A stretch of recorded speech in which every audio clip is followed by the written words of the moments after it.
भारत माता की। बहुत अच्छे।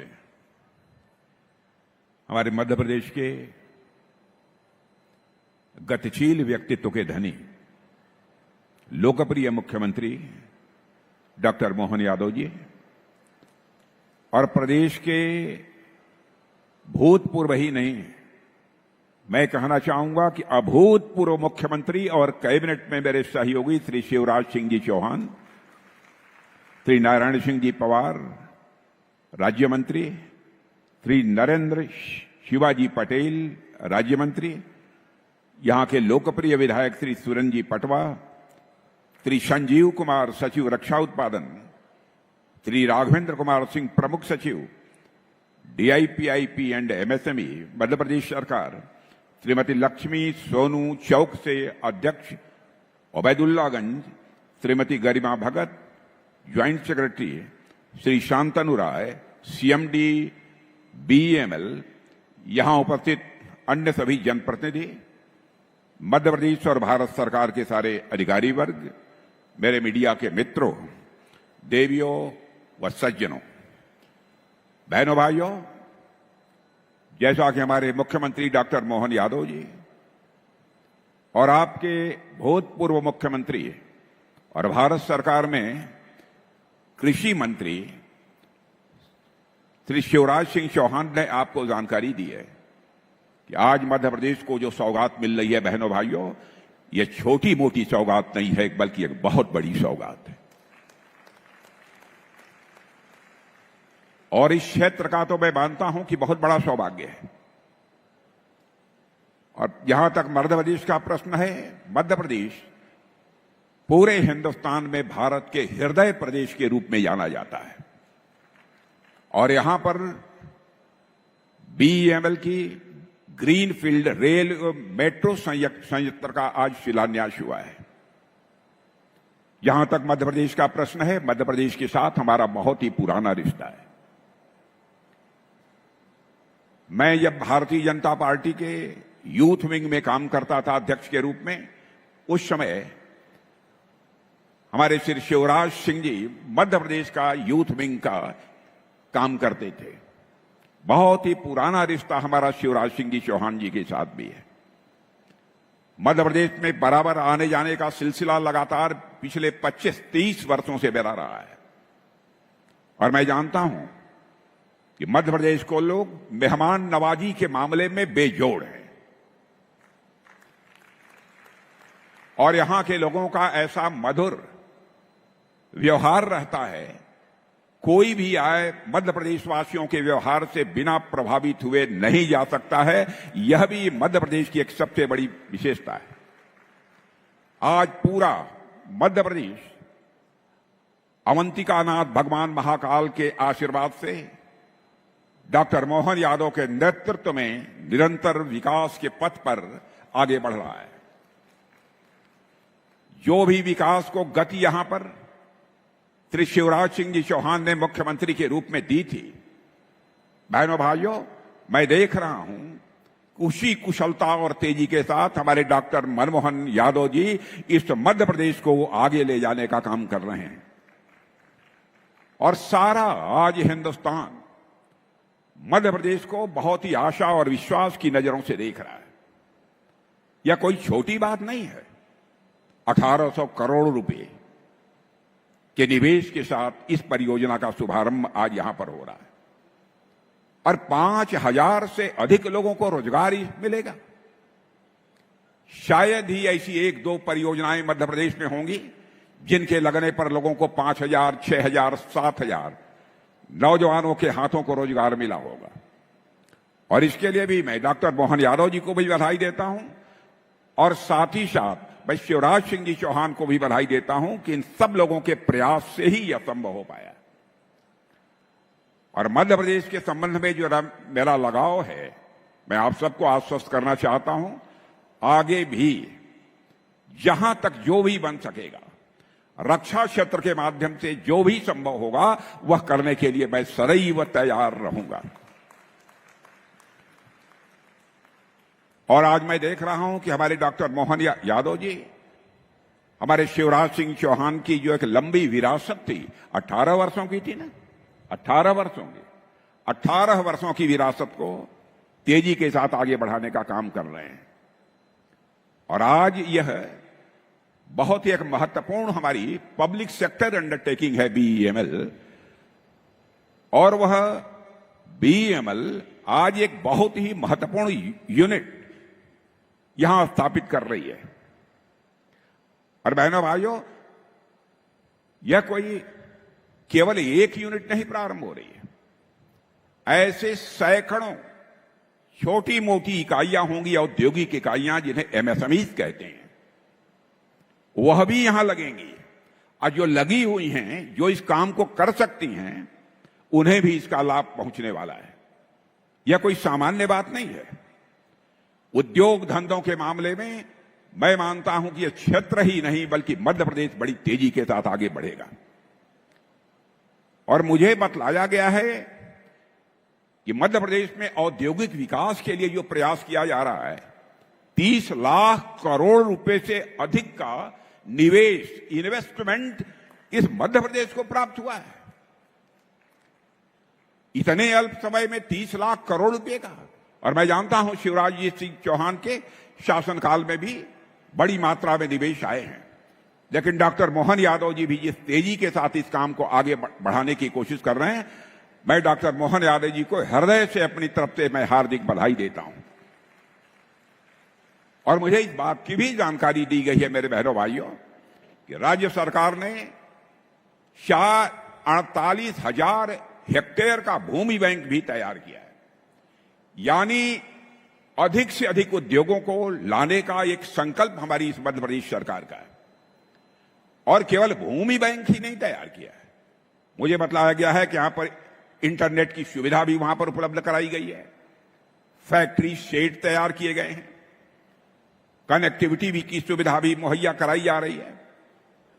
और साथ ही साथ यहां पर उत्पादन का कार्य प्रारंभ करने के लिए कुछ उद्योग भी स्थापित किए गए हैं। वैसे तो पहले से ही मैं जानता हूं कि हमारी खमरिया और जबलपुर में रक्षा क्षेत्र की कई इकाइयां बहुत ही अच्छी तरह से काम कर रही हैं। और मैंने यह अनुभव किया है पिछले 25-30 वर्षों में कि रक्षा क्षेत्र का एक केंद्र बनने के लिए जो गुण चाहिए, जो संसाधन चाहिए, बहनों भाइयों, इस मध्य प्रदेश में वह गुण भी हैं मध्य प्रदेश वासियों के अंदर, और साथ ही साथ वह संसाधन भी मध्य प्रदेश के पास है, ऐसा मैंने महसूस किया है। यहां पर लंबे समय से मध्य प्रदेश में कर्मठ नेतृत्व रहा है। सुंदरलाल जी पटवा, यहां पर हमारे शिवराज सिंह चौहान 18 वर्षों तक मुख्यमंत्री, और एक नौजवान आज डॉक्टर मोहन यादव ने कमान संभाली है। स्वाभाविक है, नेतृत्व यदि शानदार हो तो विकास तेजी के साथ होता है।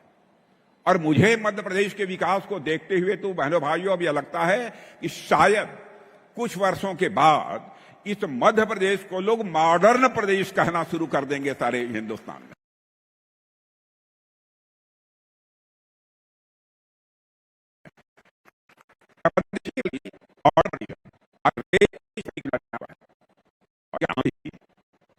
सृष्टि के रचयिता ब्रह्मा जी के नाम पर रखा गया है। माने इस यूनिट की कितनी अहमियत है, नाम देने में भी पूरी सावधानी बरती गई है, सोच समझकर इस इकाई का नाम रखा गया है। क्योंकि आप जानते हैं सृष्टि का निर्माण यदि किसी ने किया था तो ब्रह्मा जी ने ही किया था। इस आदिकर्ता सृष्टि के रचयिता के नाम पर इस यूनिट का नाम रखा गया है। यहां रेल के डिब्बों का निर्माण तो होगा ही, साथ ही रेलवे के और भी अलग अलग प्रोडक्ट्स, रेलवे के अलग अलग और भी सारी सामान यहां पर बनाए जाएंगे। और मुझे बतलाया गया है कि 1,800 करोड़ रुपया इस काम में लगेगा।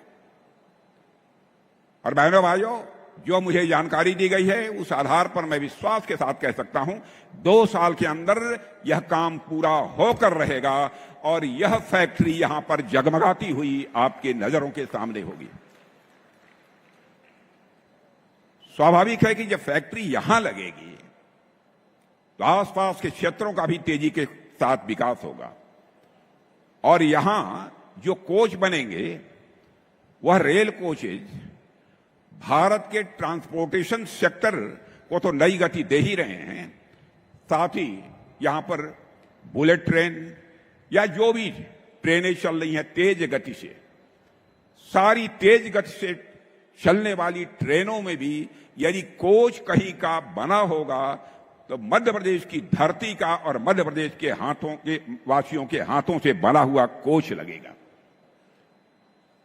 यह सामान्य उपलब्धि नहीं है।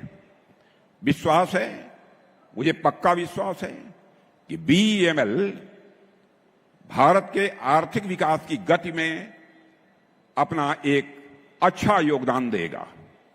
और हमारी सरकार का जहां तक प्रश्न है मेरे बहनों भाइयों, आर्थिक विकास और स्वावलंबन पर हमारे प्रधानमंत्री मोदी जी विशेष बल दे रहे हैं।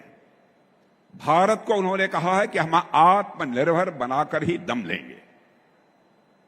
पहले आपने देखा होगा कि अधिकांश बड़ी बड़ी मशीनें, बड़े बड़े कलपुर्जे दुनिया के दूसरे देशों में बनते थे, लेकिन हमारे प्रधानमंत्री ने करिश्माई काम किया है बहनों भाइयों, करिश्माई काम किया है। आज बड़ी बड़ी चीजें, बड़े बड़े प्लेटफॉर्म्स, बड़ी बड़ी मशीनें भारत की धरती पर तैयार हो रही हैं और भारतवासियों के हाथों से तैयार हो रही हैं। हम भारत में भी उसका उपयोग कर रहे हैं और दुनिया के दूसरे देशों को भी हम भेज रहे हैं। और जैसा शिवराज सिंह जी चौहान ने कहा है कि हमारी सरकार ने मोदी जी के नेतृत्व में कितना प्रभावी काम किया है।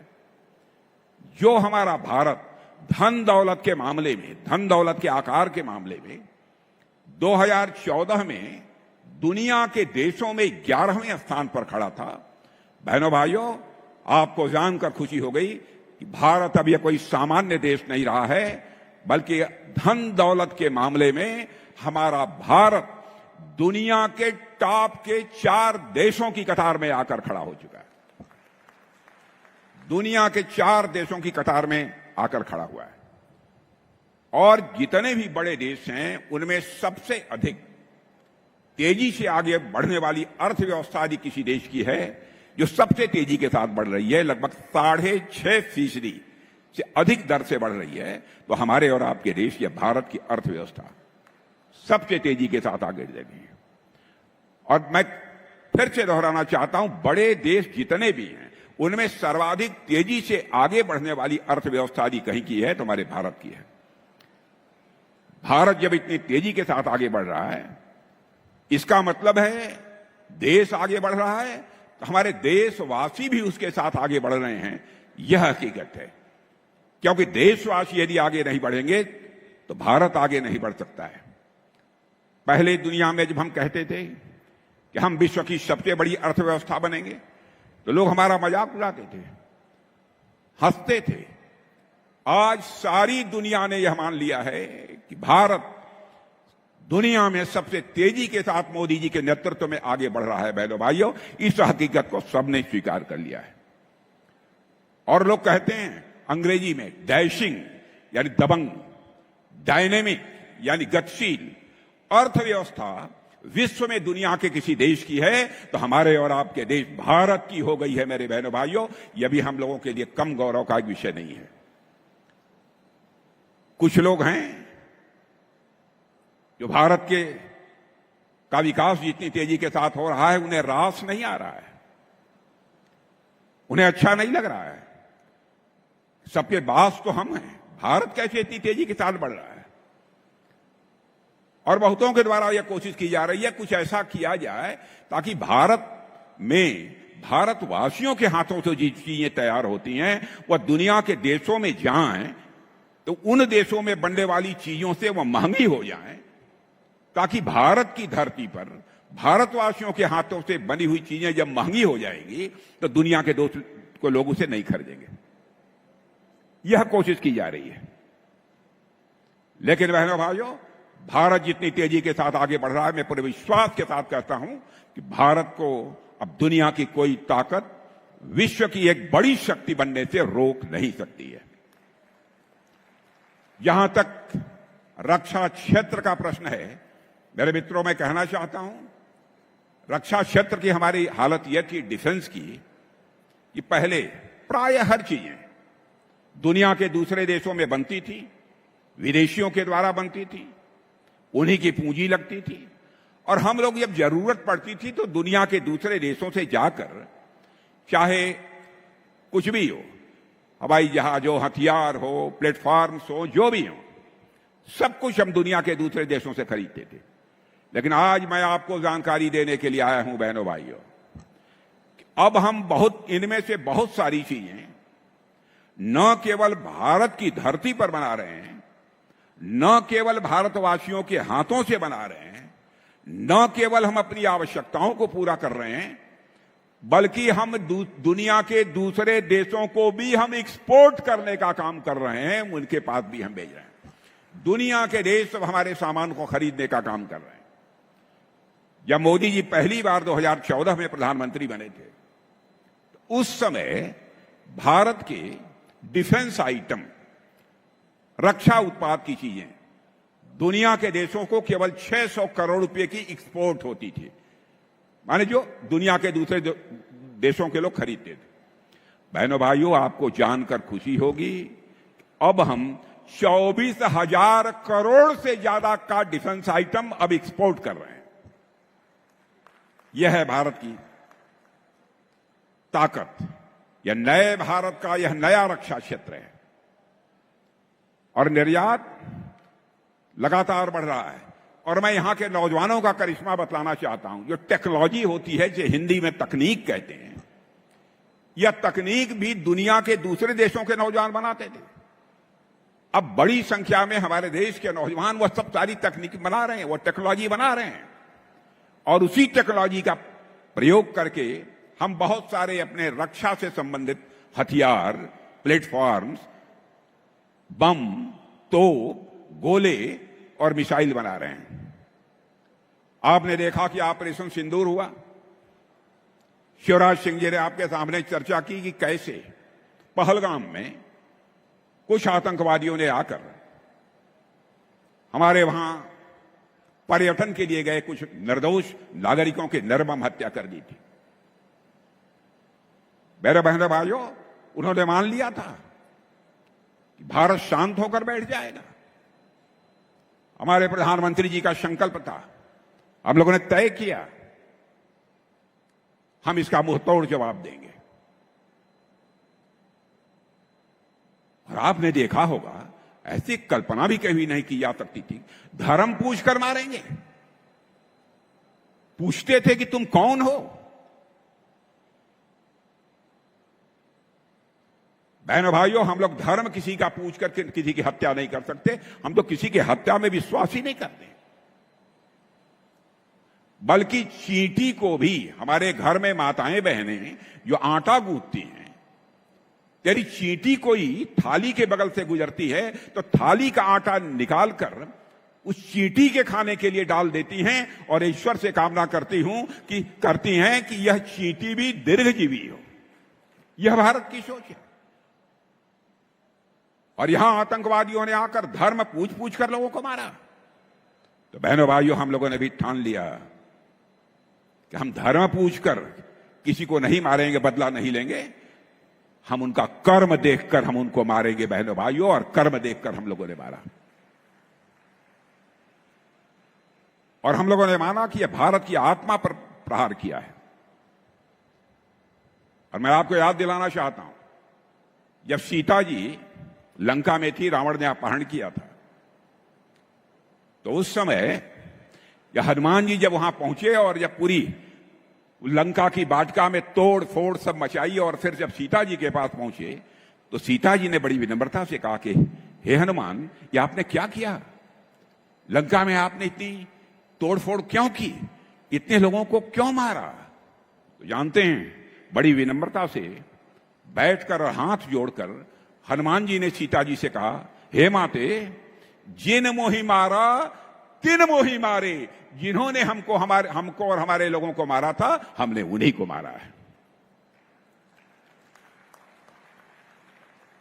और बहनों भाइयों, मैं आपको रक्षा मंत्री होने के नाते भी स्पष्ट तौर पर बतलाना चाहता हूं, हमारे प्रधानमंत्री जी का भी संकल्प है भारत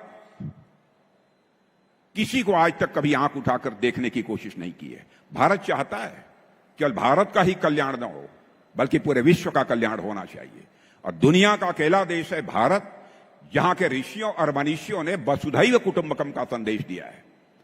भारत की सीमा में ही नहीं, बल्कि पूरे विश्व की धरा पर रहने वाले जितने लोग हैं, सभी का कल्याण होना चाहिए। यह संदेश सारी दुनिया को, दुनिया के किसी एक देश से गया है तो केवल और केवल हमारे और आपके देश भारत से गया है। मेरे बहनों भाई, दुनिया के अन्य किसी देश से नहीं गया है, भारत से गया है। हम सभी का कल्याण चाहते हैं, लेकिन जैसा शिवराज जी ने कहा,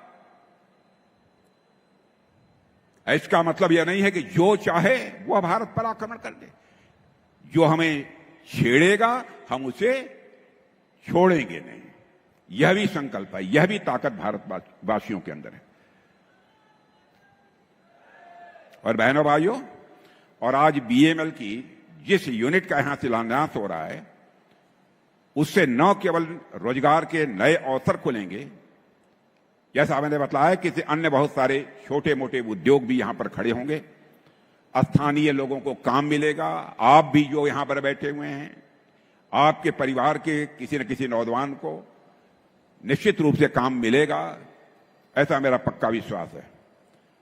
और साथियों, जहां तक मध्य प्रदेश का प्रश्न है, हमेशा ये जंगलों की खूबसूरती, अपने टाइगर्स और अपनी प्राकृतिक सुंदरता के लिए पूरे भारत में जाना जाता है।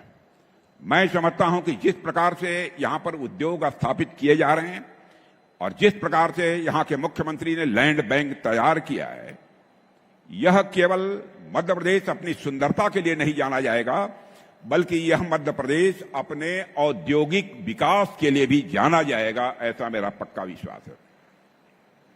लेकिन साथ ही हमको ध्यान देना होगा, पर्यावरण और विकास, इन दोनों का संतुलन बनाकर चलना होगा। जहां जहां पर भी हमारे उद्योग लग रहे हैं, हम लोगों की पूरी कोशिश रहती है पर्यावरण किसी भी सूरत में ज्यादा प्रदूषित न होने पाए, इसकी भी हम लोग सावधानी बरतते हैं। और मैं साथियों, बीएमएल रक्षा जरूरतों के लिए और आम आदमी की जरूरतों के लिए दोनों ही क्षेत्रों में बेहतरीन काम कर रहा है।